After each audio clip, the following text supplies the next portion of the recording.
What is up, everyone? JD here. I hope you're doing well today. I'm going to be bringing you my full review or overview of the Cavol Shimo. Shimo? One of those names. Let's get into it. What we're going to be doing today is we're going to do some size comparisons with the Shimo.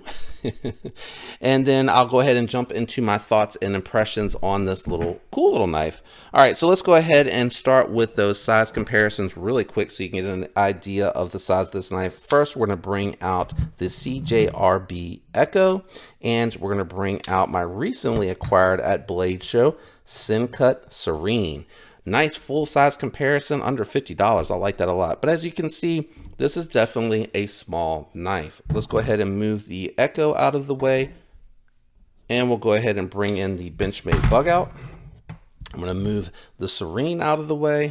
Really awesome knife. And we'll go ahead and bring out the Protect Mordax.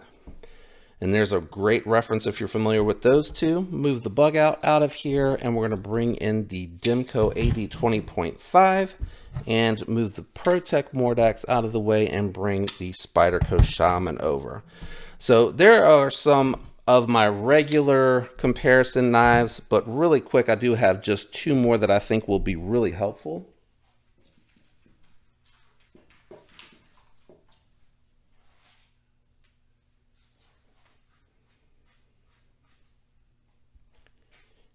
Here it is against the Pony Stout. And here it is against a Para 3 lightweight. So you can see it is even smaller than the Para 3 lightweight, and it is really close in size to that Pony Stout. So if you like that Pony Stout, this might be right up your alley. Let me go ahead and do some profile comparisons real quick against a couple of these guys. We'll do against all the smaller knives. So here it is against the Pony Stout. You can see a little bit more chunky than the Pony Stout is.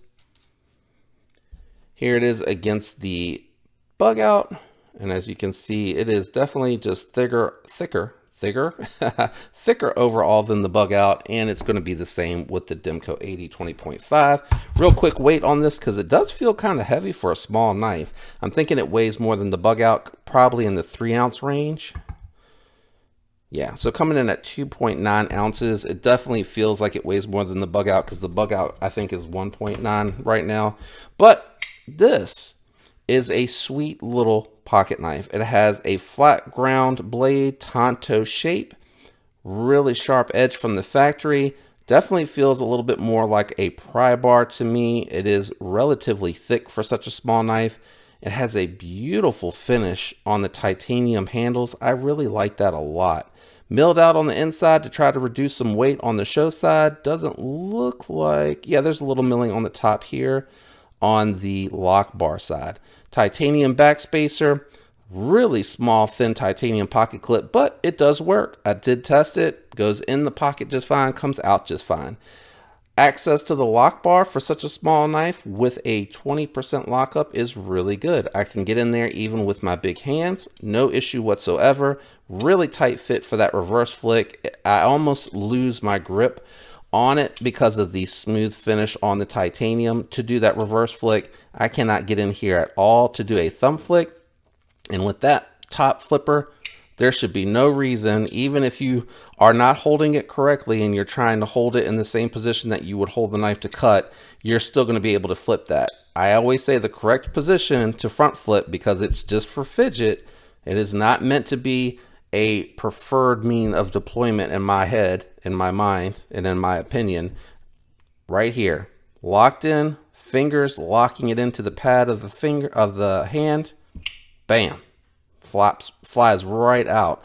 Pretty smooth action for being such a small knife. Looks like there's some skiffs potentially that were installed here, maybe. I don't know. I don't know if he does that because I don't know if he keeps these knives. This is from the Lefty Pass Around, if I didn't mention that already. But the price on this is $218. That's almost the price of a Jack Wolf knife. For $100 more, you could get a Jack Wolf, which I think I'd probably recommend over this, especially if you want something that's going to have better cutting performance, because they come with a hollow grind, a really great factory edge. They're really thin and slicey. But if you like small knives and you like something that is very different, I would even take this off and put the filler tab in there that is included with the kit, because it comes with extra hardware and it includes a filler tab for that. So you can just rock this in a slip, and I'd probably do that, or just a pocket dropper in the 5th pocket, or even throw that in the organizer, which I do with my Wutta Slide with the Pony Stout. That lives in my Wutta Slide. So sometimes I have that on me, probably more than any other knife, because I'm always carrying that organizer around. It has my headphones for when I hit the gym, all my gear that I carry in there that I like to access. But this is a pretty cool little knife. I do like this one because it is unique, and I will say the weight on here is kind of nice as well. It makes it feel more premium, more solid, because it doesn't feel lightweight and cheap. And I know lightweight doesn't always equate to cheap. The Bug Out is a prime example of that. I'm just saying it, how it makes it feel when it actually gets in the hands. So really interesting on this one. I would say probably my one complaint here is when you go to stick it in the pocket, you have this unicorn thing here that's hitting the bottom of the pocket that kind of sticks it out. But without it, unless you're trying to make it like a top flipper that's rolled over, it, you know, it's going to make it hard for that front flipper to work on there.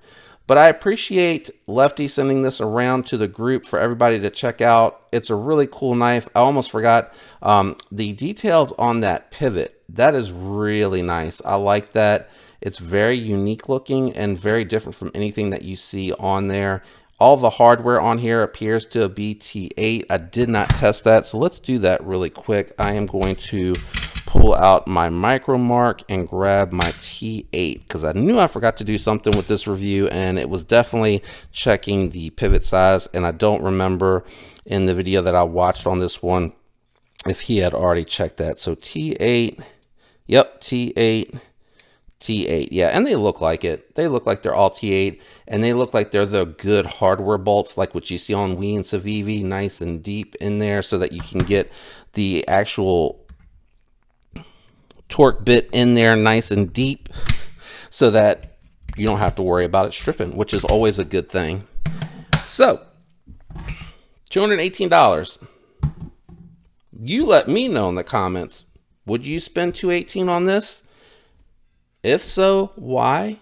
If not, why not? I'd love to hear that down in the comments. Personally, for me,